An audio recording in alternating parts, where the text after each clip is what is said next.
नमस्कार दोस्तों, आज है 10 जनवरी 2026 शनिवार। आज का पंचांग माघ कृष्ण सप्तमी सुबह 8:23 बजे तक, फिर कृष्ण अष्टमी, हस्त नक्षत्र दोपहर तक, उसके बाद चित्रा नक्षत्र। राहु काल सुबह 9:00 से 10:30 बजे तक। इस समय शुभ कार्य न करें। अभिजीत मुहूर्त लगभग 12 बजे के आसपास है। शुभ कार्यों के लिए ठीक समय। चंद्रमा आज कन्या राशि में है। आज शनिवार होने से शनिदेव पूजन और काला भैरव पूजा विशेष लाभ देती है। ये थे आज का पंचांग और शुभ समय। आपको शुभ और मंगलमय दिन की शुभकामनाएं। दीर्घविराम श्री गणेशाय नमः। दीर्घविराम नारायणाय नमः। नमस्कार प्रिय भक्तों, आज हम आपको सुनाने जा रहे हैं पवित्र माघ मास की दिव्य कथा का 7वां अध्याय। माघ मास को सभी महीनों में श्रेष्ठ कहा गया है। इस मास में किया गया स्नान, दान, जप, तप और भगवान का स्मरण अक्षय पुण्य प्रदान करता है। आज की कथा हमें यह सिखाती है कि सच्ची श्रद्धा, विनम्रता और नियमपूर्वक किया गया व्रत मनुष्य के जीवन को कैसे बदल देता है। आइए भक्ति भाव से कथा का श्रवण करें। प्रारंभ। नारद जी का प्रश्न।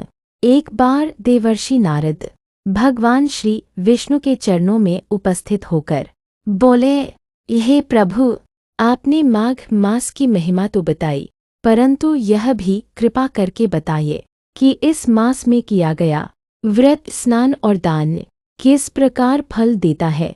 भगवान विष्णु मंद मुस्कान के साथ बोले, नारद, मैं तुम्हें एक अत्यंत पुण्यदायक कथा सुनाता हूँ जो माघ मास की शक्ति को स्पष्ट करती है।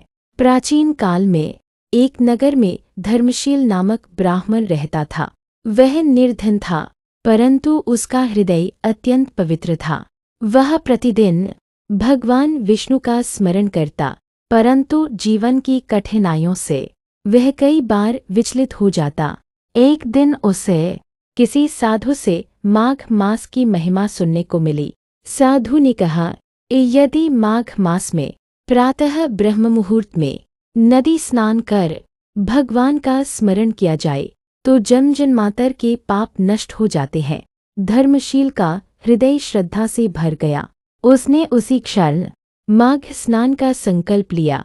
भयंकर ठंड, गरीबी और शरीर की कमजोरी के बावजूद वह प्रतिदिन प्रातःकाल नदी में स्नान करने लगा।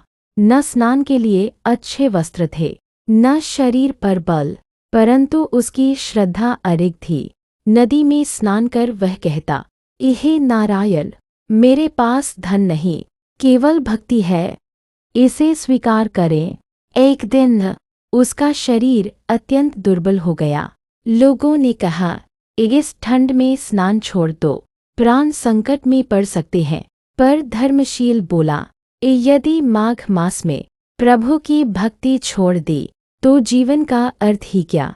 उसने स्नान नहीं छोड़ा। माघ मास की पूर्णिमा के दिन स्नान के पश्चात धर्मशील ने नदी किनारे ही भगवान विष्णु का ध्यान करते हुए प्राण त्याग दिए। उसी क्षण आकाश से पुष्पों की वर्षा हुई।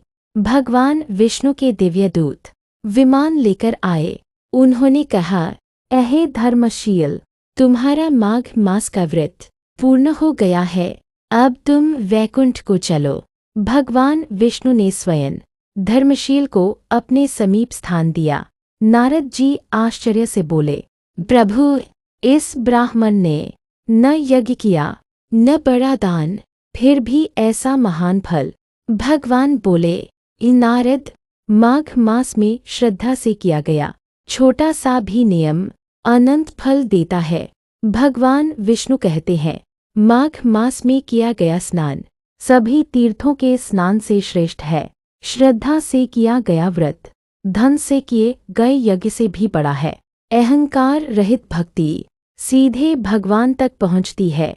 जो मनुष्य माघ मास में नियम पूर्वक, संयम और भक्ति के साथ भगवान का स्मरण करता है, उसके सभी पाप नष्ट हो जाते हैं।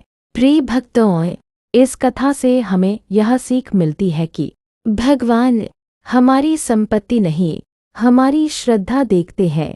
यदि हम प्रतिदिन नाम जप करें, संभव हो तो स्नान और दान करें और मन वचन कर्म से शुद्ध रहे, तो माघ मास हमारे जीवन को भी दिव्य बना सकता है।